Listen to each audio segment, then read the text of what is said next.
قناعت نہ کر اس عالم رنگ بو پر، جہاں اور بھی ہے آشیاں اور بھی ہے، اور نہیں تیرا نشیمن قصر سلطانی کے گنبد پر، تو شاہی ہے بسیرا کر پہاڑوں کے چٹانوں میں۔ میرے عزیز و دوستو، حضرت عبد الرحمن بن عوف رضی اللہ تعالیٰ عنہ کا واقعہ آپ سبوں نے سنا ہوگا۔ وہ عبد الرحمن بن عوف رضی اللہ تعالیٰ جب مدینہ آئے تھے نا تو خالی ہاتھ آئے تھے، لیکن جب اس دنیا سے رخصت فرمائے ہیں نا، اتنی دولتیں چھوڑ کے گئے کہ صرف ان کے سونے کے خزانے کا بٹوارا ہونا تھا، تو تقسیم کے لیے کتنی کلہاڑیاں، جو سونے کو کاٹنے والی جو اوزار اسلحے تھے وہ ٹوٹ گئے، لیکن مکمل سونے کا بٹوارا نہ ہوا۔ اور ریزن پتہ ہے کیا؟ صرف ایک ریزن تھا، وہ ہے تجارت۔ جب آقا علیہ الصلوۃ والسلام نے ایک صحابی کو دوسرے مدینے والے یعنی ایک مہاجر کو ایک انصار کا دوست بنایا، تو جب عبد الرحمن بن عوف رضی اللہ تعالیٰ عنہ جس صحابی رسول کے حصے میں آئے تھے، انصار کے حصے میں آئے تھے، تو انہوں نے بھی اپنی آدھی زمین جو ہے حضرت سرکار عبد الرحمن بن عوف رضی اللہ تعالیٰ عنہ کو دے دی۔ لیکن حضرت عبد الرحمن بن عوف کیا فرمائے کہ مجھے آپ کی دولت نہیں چاہیے، بس مجھے بازار کا راستہ بتا دو، مطلب تجارت۔ ہم امام ہیں،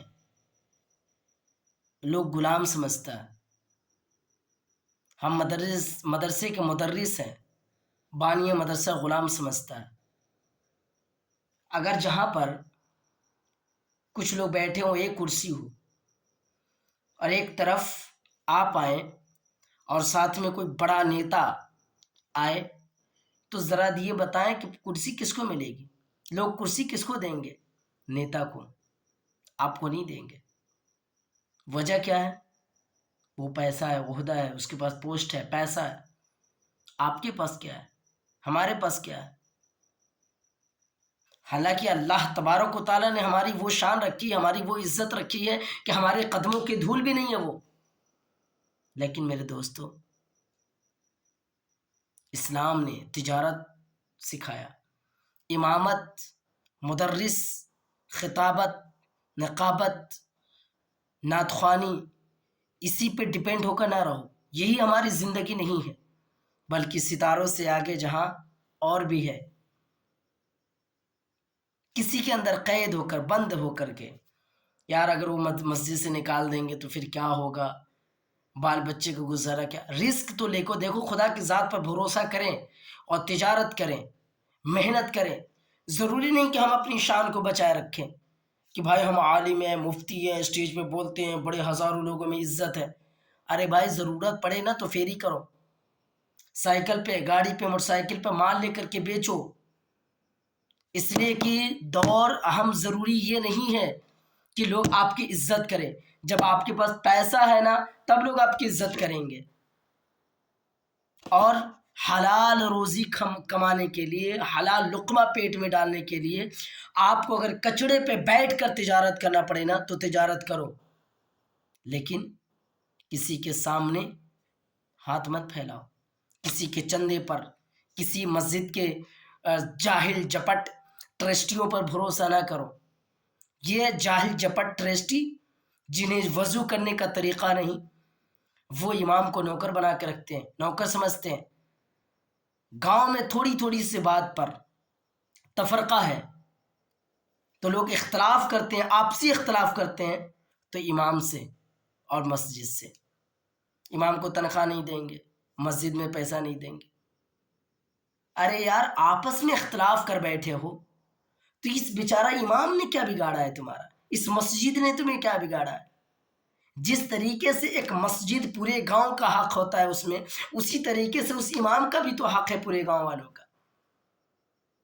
میرے مدرس، میرے امام، میرے مؤذن اس عوام پہ ڈیپینڈ ہو کر نہ رہو، خدا کی ذات پر بھروسہ کرو، اپنے پیر کو مضبوط کرو اور تجارت کے میدان پہ آؤ۔ وہ نوکری، وہ پیسہ دے دے گا، وہ دے دے گا، وہ دے دے گا، کسی پر بھروسہ نہ رکھو، صرف خدا کی ذات پر بھروسہ کرو۔ توکل علی الحی الذی لا یموت، اس ذات پر بھروسہ کرو جو زندہ ہے، کبھی مرنے والی ذات نہیں ہے، اور تجارت کے میدان میں آؤ، اور اس کے بعد خلوص کے ساتھ مسجد میں امام، مدرس، جو بھی بننا ہے بنو خلوص کے ساتھ، لیکن تجارت کے میدان میں آؤ، چاہے چھوٹی موٹی تجارت کیوں نہ ہو، ایک عطر بیچ کر ہی کیوں نہ ہو، ایک رومال گمچھا بیچ کے ہی کیوں نہ ہو، چھوٹی موٹی تجارت 10,000، 5,000، 2,000، جسی طریقے سے بھی ہو آپ ڈالو۔ یقین جانو اگر آپ نے 2,000 سے تجارت شروع کیا نا، آپ ایک دن ایسا بھی آئے گا کہ آپ کے پاس 1,00,000، 2,00,000 کا مال ہوگا۔ لیکن تجارت کے میدان میں آؤ، یہ شان، یہ عزت، نفس کشی کرو، صرف اس لیے نہیں کہ دنیا ہمیں کیا کہے گی، بلکہ صرف اس لیے کہ میرا رب مجھ سے راضی ہو، اور ہم اپنے بال بچوں کی اور اپنی زندگی، اپنا لائف ایسا گزارے جیسے کہ کوئی ایک بڑا امیر گزارتا ہے، کوئی پی ایم سی ایم گزارتا ہے، ایسی اپنی لائف ہر امام گزارے، لیکن کسی عوام پر ڈیپینڈ ہو کر نہ رہے۔ یہ عوام آپ کی نہیں ہے۔ آج ارے فلاں صاحب آپ بہت یہ ہے، وہ ہے، فلاں ٹھیک ہے، کچھ نہیں ہے۔ آپ کو حقیقت میں ایک نوکر، ایک غلام سمجھتی ہے میرے دوستو۔ ایسے امام، ایسے مؤذن نہ بنا کرو۔ مؤذن امام بننا ہے تو صرف اللہ کے لیے خلوص کے ساتھ 5 وقت نماز پڑھو اور تجارت کرو۔ تجارت میں بے شمار برکتیں ہیں، رزق کے 10 حصوں میں سے 9 حصہ تجارت میں ہے، اور تجارت میرے آقا نے فرمائی، تجارت کی سنت میرے آقا کے، صحابہ کرام کی ہے، ائمہ مجتہدین کی ہے، ائمہ اربعہ وغیرہ سب نے تجارت کی۔ تجارت کے میدان میں آؤ اور اپنے اوپر ڈیپینڈ ہو، کسی پر ڈیپینڈ ہو کے نہ رہو۔